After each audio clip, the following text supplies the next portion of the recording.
नमस्कार दोस्तों, स्वागत है आपके अपने चैनल पर जहां हम सिनेमा की दुनिया के बेहतरीन और दिलचस्प पहलुओं पर बात करते हैं। आज का वीडियो खास है क्योंकि हम आपको 2025 की उन टॉप 7 फिल्मों के बारे में बताने जा रहे हैं जिन्होंने न केवल बॉक्स ऑफिस पर धमाल मचाया बल्कि हमारे दिलों पर भी गहरी छाप छोड़ी। ये फिल्में आपको हंसाएंगी, रुलाएंगी और शायद कुछ नया सोचने पर भी मजबूर कर देंगी। और हाँ, फिल्म के डायरेक्टर, प्रोड्यूसर, बजट और रेटिंग्स की जानकारी भी देंगे ताकि आप जान सकें कि ये फिल्में किन्हीं खास वजहों से हमारी लिस्ट में शामिल हैं। तो चलिए शुरू करते हैं। नंबर 7, फतेह, एक्शन क्राइम थ्रिलर। फतेह एक दमदार एक्शन थ्रिलर फिल्म है जो साइबर अपराध और भ्रष्टाचार जैसे गंभीर मुद्दों को उठाती है। फिल्म के मुख्य किरदार में सोनू सूद हैं जो एक साधारण इंसान का रोल निभाते हैं, लेकिन उनका मिशन बहुत बड़ा है, डिजिटल युग में बढ़ते साइबर अपराधों से लड़ना। फिल्म की कहानी एक ऐसे इंसान की है जो तकनीकी दुनिया में हो रहे अपराधों से आम लोगों की जिंदगी बचाने के लिए खुद को दांव पर लगा देता है। अभिनंदन गुप्ता के निर्देशन में बनी इस फिल्म में एक्शन और इमोशन का बेहतरीन तालमेल देखने को मिलता है। सोनू सूद का अभिनय बेहद प्रभावी है और वे इस फिल्म में एक ऐसे नायक के रूप में उभरते हैं जो न केवल शारीरिक रूप से बल्कि मानसिक रूप से भी खतरों का सामना करता है। फतेह की सबसे खास बात है इसका सोशल मैसेज, जो आज की डिजिटल दुनिया में बेहद प्रासंगिक है। जी स्टूडियोज द्वारा प्रोड्यूस की गई इस फिल्म में दर्शकों को हैकिंग, तकनीकी रोमांच और एक्शन का अनोखा अनुभव मिलेगा। यह फिल्म सिनेमाघरों में रिलीज हो चुकी है और जल्द ही ओटीटी प्लेटफॉर्म्स पर भी उपलब्ध हो सकती है। अगर आप एक्शन और गंभीर मुद्दों पर आधारित फिल्मों के शौकीन हैं, तो फतेह आपको जरूर प्रभावित करेगी। 6 आजाद एक रोमांचक और प्रेरणादायक फिल्म है जो हमें स्वतंत्रता की असली कीमत समझाती है। यह फिल्म 19वीं सदी के दशक के भारत की कहानी है, जहां एक युवा नायक अपनी मुक्ति की तलाश में निकलता है। फिल्म की कहानी एक ऐसे युवा की है जो अपनी मेहनत और साहस से जीवन में अपनी जगह बनाने की कोशिश करता है। उसके पास एक घोड़ा है जो उसकी यात्रा का साथी बनता है। यह यात्रा सिर्फ भौतिक नहीं होती, बल्कि उसे आत्मविश्वास और मानसिक स्वतंत्रता भी हासिल करनी होती है। नायक अपनी कठिनाइयों और समाज की बाधाओं को पार करता है ताकि वह न केवल अपनी बल्कि अपने देश की मुक्ति की ओर भी कदम बढ़ा सके। अजय देवगन ने इस फिल्म में मुख्य भूमिका निभाई है। उनका किरदार न सिर्फ एक वीर योद्धा का है, बल्कि वह उन सभी लोगों के लिए प्रेरणा का स्रोत है जो किसी भी हाल में अपनी स्वतंत्रता और अधिकारों के लिए संघर्ष करते हैं। आजाद सिर्फ एक फिल्म नहीं, बल्कि एक गहरी सोच और संघर्ष की कहानी है। यह हमें बताती है कि अगर दिल में विश्वास हो और आत्मविश्वास हो तो किसी भी मुश्किल को पार किया जा सकता है। इस फिल्म का निर्देशन अभिषेक कपूर ने किया है, जिन्होंने पहले भी कुछ बेहतरीन फिल्में बनाई हैं। इसे रोनी स्क्रूवाला और प्रज्ञा कपूर ने प्रोड्यूस किया है। फिल्म का बजट 70 करोड़ के आसपास है। तो अगर आप एक ऐसी फिल्म देखना चाहते हैं जो आपको रोमांच और प्रेरणा दोनों दे, तो आजाद आपके लिए सही फिल्म हो सकती है। Number 5, I want to talk, drama film. कहानी अर्जुन अभिषेक बच्चन की है, जो IITN और MBA डिग्री होल्डर है। अमेरिका में अपने सपनों को साकार कर रहा है। लाइफ में बहुत कुछ अचीव कर चुका है और आगे भी करने की आस लिए अपने हिस्से की मेहनत कर रहा है, लेकिन अचानक से उसकी लाइफ में एक तूफान आता है। डॉक्टर्स उसे बताते हैं कि उसे लाइरेंजियल कैंसर है और उसके पास जीने के 100 दिन से भी कम दिन बचे हैं। अर्जुन की नौकरी छूटती है। जिंदगी की उथल पुथल के बीच उसे एक के बाद एक सर्जरी से गुजरना पड़ता है। अर्जुन एक बच्ची का बाप भी है, इसी बीच उसकी जिम्मेदारी भी निभानी है। ये कहानी उसी अर्जुन की है जिसके पास 100 से कम दिन बचे हैं, लेकिन वो जिंदा रहने के लिए मौत को भी कंफ्यूज करता है, उसे मैनिपुलेट करता है। इस मैनिपुलेशन और कन्विंसिंग में 20 से ज्यादा सर्जरी करवाता है, लेकिन हार नहीं मानता। कहानी सीधी है लेकिन सादी बिल्कुल नहीं है। आपको उस पेंच को समझने के लिए फिल्म देखना होगा। फिल्म का डायरेक्शन शुजित सरकार ने किया है। उन्होंने इसके पहले अक्टूबर और पीकू जैसी फिल्में बनाई हैं। अब आइए बात करते हैं फिल्म नंबर 4 की, जिसका नाम है इमरजेंसी। एक राजनीतिक ऐतिहासिक ड्रामा फिल्म है जो 1975 के भारत के आपातकाल पर आधारित है। यह फिल्म उस दौर की वास्तविक घटनाओं और संघर्षों को दर्शाती है जब देश में आपातकाल लागू किया गया था। फिल्म का निर्देशन किया है प्रतिष्ठित निर्देशक कंगना रनौत ने, जो अपने साहसी और स्पष्ट दृष्टिकोण के लिए जानी जाती है। फिल्म का बजट लगभग 80 करोड़ रुपए है, जिसमें बड़े पैमाने पर सेट, पीरियड कॉस्ट्यूम्स और विस्तृत शोध शामिल हैं। फिल्म की कहानी आम नागरिकों के नजरिए से बताई गई है जो आपातकाल के समय की कठिनाइयों और दमन का सामना कर रहे थे। इसमें एक प्रमुख किरदार दिखाया गया है जो इन हालातों में भी अपने अधिकारों के लिए खड़ा होता है।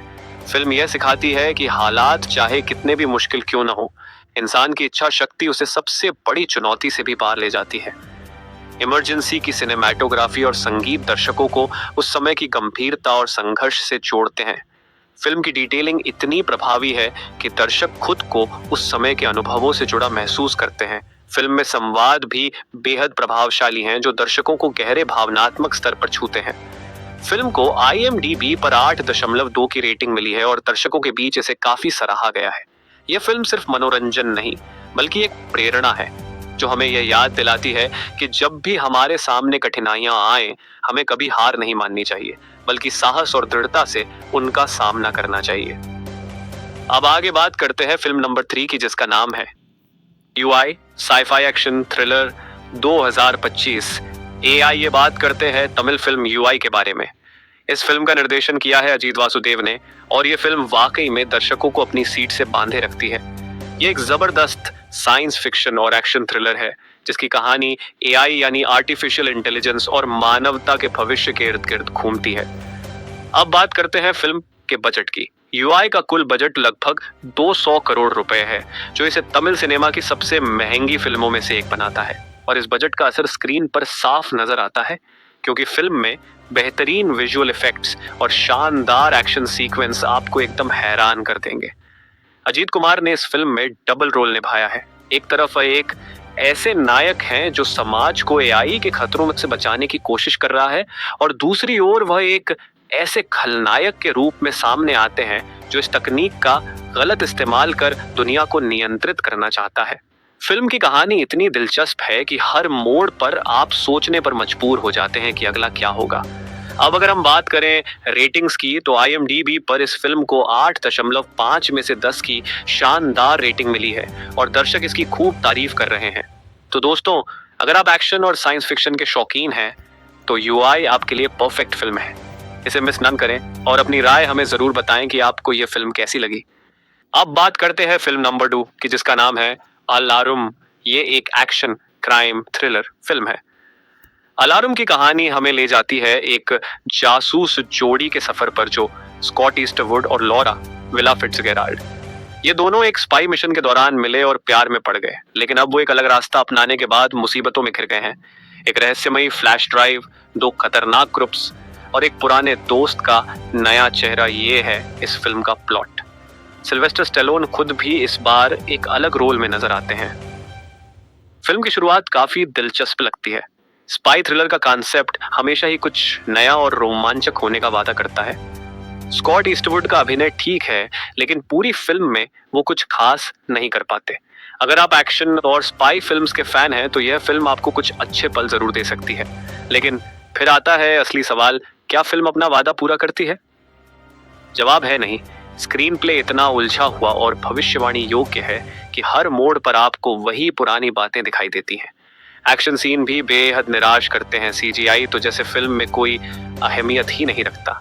और स्टैलोन, जिनसे आप बहुत उम्मीदें रखते हैं, यहाँ बिल्कुल ही बेकार लगते हैं। कुल मिलाकर अलार्म एक बड़ी उम्मीद के साथ शुरू होती है, लेकिन अंत में यह एक बेईमान और निराशाजनक अनुभव बन जाती है। अगर आप अच्छे थ्रिलर और एक्शन फिल्मों के शौकीन हैं, तो यह फिल्म शायद आपको वो अनुभव नहीं दे पाएगी। तो क्या आपको इसे देखना चाहिए? हमारी राय में आप इससे कुछ और बेहतर खोज सकते हैं। By the way, film English में अवेलेबल है। और हमें बताइए कि आप इस फिल्म को देखने का सोच रहे हैं या नहीं। अगर आपने फिल्म को देख लिया है तो कमेंट में बताइए फिल्म आपको कैसी। बात करते हैं पहली फिल्म की, जिसका नाम गेम चेंजर है। 2025 में आई ये एक्शन ड्रामा है। दोस्तों, गेम चेंजर एक जबरदस्त राजनीतिक एक्शन थ्रिलर है, जो आपको ना सिर्फ रोमांचित करेगा, बल्कि आपके विचारों को भी झकझोर देगा। इस फिल्म का निर्देशन किया है ST शंकर ने और इसमें मुख्य भूमिका में है रामचरण, कियारा आडवाणी और अंजलि। 10 जनवरी 2025 को रिलीज हुई यह फिल्म आंध्र प्रदेश की राजनीति में फैले भ्रष्टाचार और शक्ति संघर्षों की दिलचस्प कहानी प्रस्तुत करती है। कहानी है रामनंदन की, जो एक जिद्दी और ईमानदार जिला मजिस्ट्रेट होते हैं। UPSC परीक्षा पास करने के बाद राम विशाखापत्तनम में पोस्ट होते हैं, जहां उनकी टक्कर होती है एक खतरनाक गिरोह से, जो शक्तिशाली राजनेता बोब्बिली मोपी देवी से जुड़ा होता है। मोपी देवी मुख्यमंत्री बनने का सपना देखता है और वह किसी भी हद तक जा सकता है। राम अपने काम की शुरुआत करते हुए इन भ्रष्ट तत्वों का पर्दाफाश करते हैं और सिस्टम को चुनौती देते हैं। फिल्म की सिनेमेटोग्राफी और एक्शन सीक्वेंस आपको पूरे समय सीट से बांध कर रखेंगे। यह फिल्म सिर्फ एक साधारण एक्शन फिल्म नहीं, बल्कि यह राजनीतिक संघर्ष, न्याय और नैतिकता की गहरी चर्चा भी करती है। रामचरण का अभिनय इतना प्रभावशाली है कि आप उनके हर पल के साथ जुड़ जाएंगे। अगर आप एक शानदार राजनीतिक थ्रिलर का अनुभव चाहते हैं तो गेम चेंजर जरूर देखें। यह फिल्म आपको न केवल एक्शन का शानदार अनुभव देगी, बल्कि आपकी सोच को भी बदल देगी। इस फिल्म के बारे में अधिक जानकारी चाहिए तो मेरा पिछला वीडियो देखिए, लिंक डिस्क्रिप्शन में है। तो दोस्तों, आपको टॉप 7 मूवीज का रिव्यू कैसा लगा कमेंट में बताइए, और लाइक, शेयर एंड सब्सक्राइब करें, जिससे आपको ऐसी ही वीडियोस मिलती रहे। धन्यवाद।